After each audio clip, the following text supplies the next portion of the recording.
Hi, I'm Mike Bellevue, and today I'm here at Duelist Den to attempt to recreate one of the iconic cap and ball revolver shots. And that's a 75-yard heart shot that Wild Bill Hickok made against Dave Tutt in their gunfight in July in Springfield, Missouri. So, I'm going to be using a pair of my 1851 Navies. These are Ubertis. This is a London model, which means it doesn't have a brass trigger guard or backstrap. The reason I'm using the London models is because my brass gripped ones, I've modified the sights on. I've sighted them in for 15 yards. I'm going to be shooting at 75 yards. These guys generally shoot high. They have the original sights on it. And I'm going to be making a long shot, and I wanted it to be more like the way the sights would have been when Wild Bill was shooting. So these are completely unmodified sights. I haven't changed the notch in the hammer. I haven't changed the cone front sight, and we'll see how well I can do with them. So before I make the shot, let's talk a little bit about the gunfight itself, because there are a lot of misconceptions about that fight, and I think it might be interesting for you to hear the real story.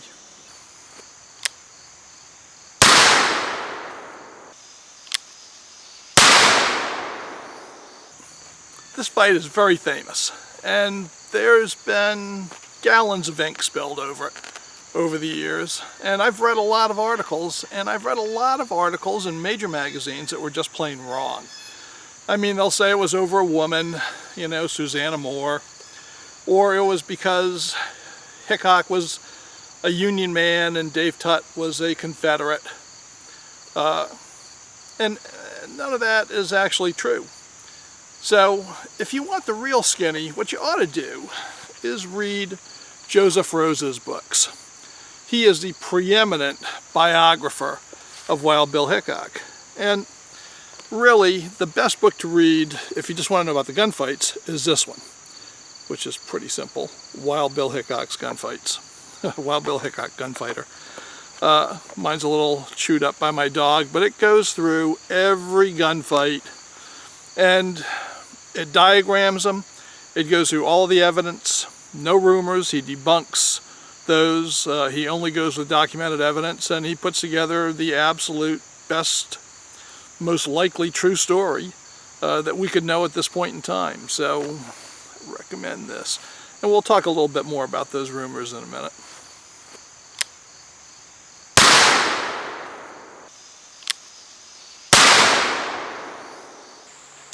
Well, it's really not too surprising that a fight that became as famous as the Tutt-Hickok duel would lead to a lot of rumors and a lot of untruths.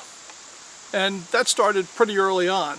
I mean, soon after the fight, an article appeared in Harper's new monthly magazine on it. And that had a number of things in it that were just false. And over the years, a lot of other articles have come out that have alleged some other things that were just false. One of the things that came out in the Harper's article was there was a woman involved. And maybe there was, but it's kind of hard to believe. There's no real record of that. In fact, there's no real record of any enmity between Wild Bill and Davis Tutt. In the Harper's article, Captain Honesty stated that there were particularly hard feelings between Tutt and Hickok because of being on opposite sides of the war, and because Hickok had supposedly killed a friend of Davis Tutt's during the war. But that's probably not true at all.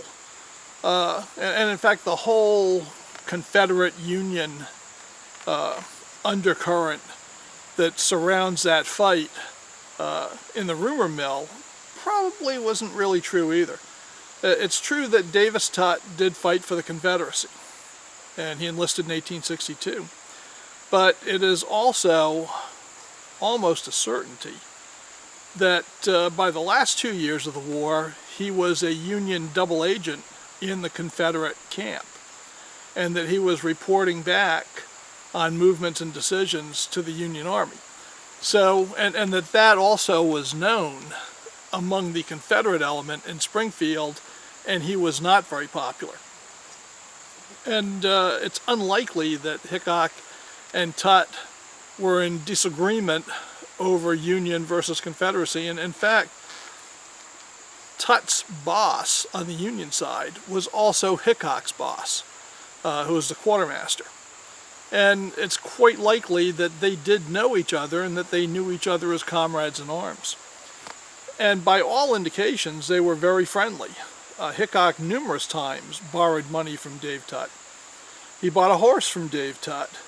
They played cards together, they drank together. There's no indication up until the gunfight that there was any actual enmity between them. So probably not a woman. And it was probably not post-war politics that led to that fight. What probably actually led to that fight was Tutt needing money and just machismo had gone out of control. What had happened is Tutt had been arrested and fined for gambling illegally. And a friend of his had bailed him out and paid the fines, but money was due on that. And his debts, Tutt's debts, were being called in.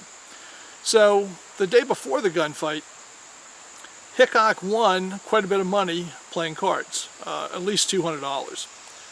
Dave Tutt stopped by, saw that he had won quite a bit of money, and said, "Bill, since you won all that money, why don't you pay me the $40 you owe me for a horse I sold you?" Which Hickok did. No questions asked. Paid him $40 right on the site. Then Davis Tutt said, "And what about the $45 you owe me from playing cards the other night?" Now, Hickok did not dispute that he lost playing cards, but he said he only owed Tutt $25. Tutt said it was $45, and Hickok's watch was on the card table, and Davis Tutt reached down and picked it up and said he'd just hold on to that until Hickok came up with the $45. Now, Hickok didn't jump up and shoot him on the spot or anything. What Hickok said is, "Let me check my memo book, my accounts book." He said, "Because I think it's 25, but if it says it's 45, I will pay you the difference, but let me check that book. In the meantime, I'd like you to give me my watch back." And Tutt decided a bird in the hand was better than one in the bush, and he was going to hold on to it until Hickok came up with the $45 he owes him. Now, during the day, some intermediaries went back and forth, with Hickok once again stating that he only owed $25, and with Tutt insisting that it was $45, and with Hickok asking for the watch back and Tutt not returning it. And that's what set the stage for the final confrontation. And I think you can lay a lot of this to machismo, if nothing else. Hickok had drawn a line in the sand. Tutt crossed it by carrying the watch on the town square. It was a time when life was cheap, the war had just ended, and it ended up in gunplay. Now, there are some other rumors that go along with this, and let's take a look at one of the others.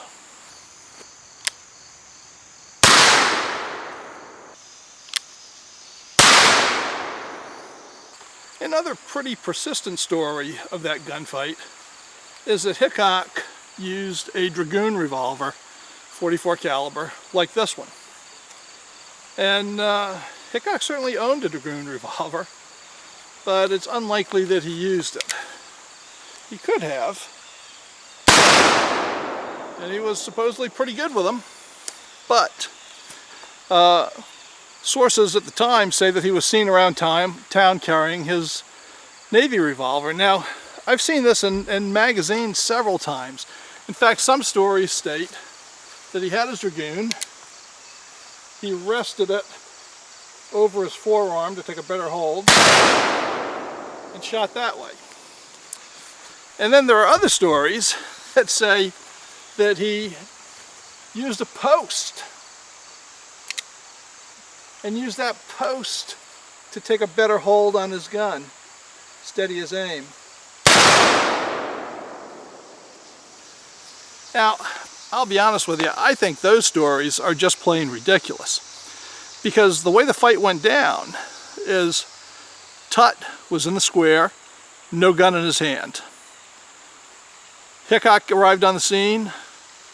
Tutt drew, he drew first. And Hickok drew and fired so fast that most of the eyewitnesses said the reports came almost simultaneously. In fact, a couple of them thought there was only one gunshot because it sounded like there was only one. It came so fast. The only way they knew there was two is they saw the spent nipple on Dave Tutt's gun. So, even though Hickok was a good hand with a Dragoon revolver, he probably used his Colt Navies for that fight.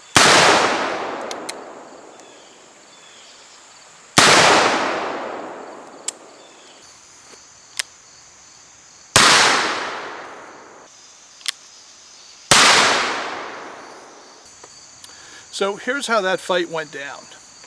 It's the 21st of July, Springfield, Missouri, 6 o'clock in the afternoon, the tag end of a hot and humid day. Davis Tutt steps out onto the town square from the courthouse, the west side of the square. Bill Hickok comes up from the south side. He's told by friends of Tutt that Tutt is there and he's carrying his watch. They have words, and here's what happens next. Davis Tutt enters the square. He's armed, but he's not carrying. While Bill Hickok sees him, Hickok asks him to give up the watch. Tutt's response is to draw his gun. He raises his gun to fire.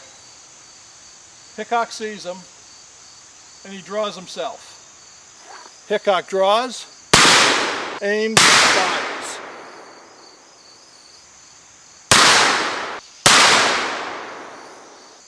Well, today most gunfights take place at ranges of about 7 to 10 yards. And things really weren't much different in the Old West. I mean, the length of a bar room was usually the distance that you'd have for a handgun fight. And right now, we're at about 10 yards, and I'm happy to make that shot. And I'll show you.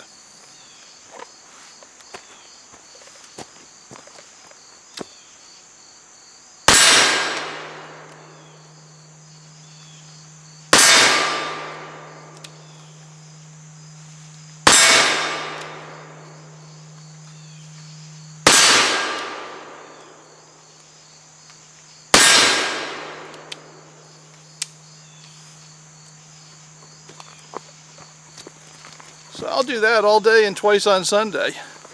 Now 75 yards, that's another kettle of fish entirely. So let's take a look at that. Okay, now you know all about the gunfight. And I hope I've dispelled some of the rumors, but now is the moment of truth. It's time to see if I can make the Hickok shot. Dave Tutt's target is 75 yards down that lane. It's right over my right shoulder. You'll see it as a little white dot. And that's partly a trick of the perspective of the camera. So let's take a closer look. Well, just watch the center of your screen. And that is as good as it gets. So there's Dave Tutt, there's his heart, and time to see how I can do. I'll give you a better look in a second. We'll go down there. Well, here is our Davis Tutt.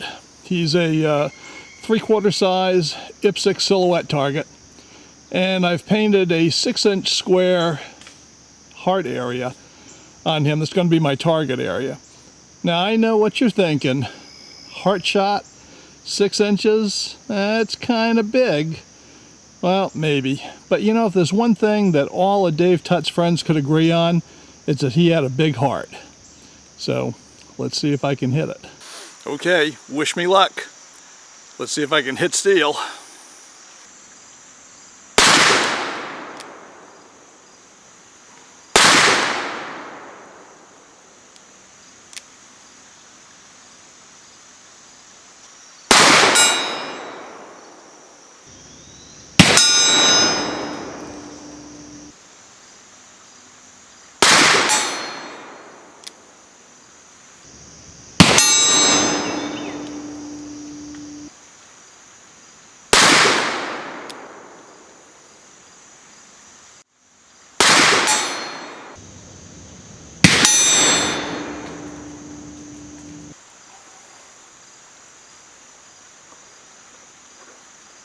Well, I'll be honest with you. I thought I would do better.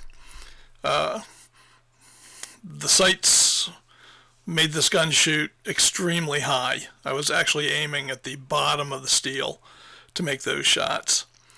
But I did hit it 50% of the time, and since that target actually represents the vital areas of a man, the whole thing, I would have at least put a hurt on him, and I did get the last one in the orange square. So on balance, I'm not entirely satisfied, but well, could have been a lot worse. Let's wrap up with Dave Tutt's view of the encounter.